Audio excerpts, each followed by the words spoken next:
নৌকা ভাড়া হলে জাল খরচে পানি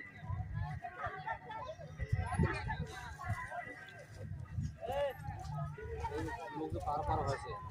এইখানকার লোকগুলো পারাপার টাকা দিতে হয় না দিনে দুবার পার হলে দুবারই টাকা দাও মাছ চুক্তি করে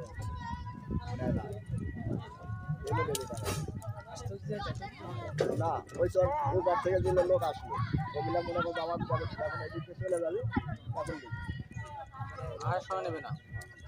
আর সেটা মনে আপনি খবর দিলেন এখন ওখানে বেড়াইতে যান আপনি এখন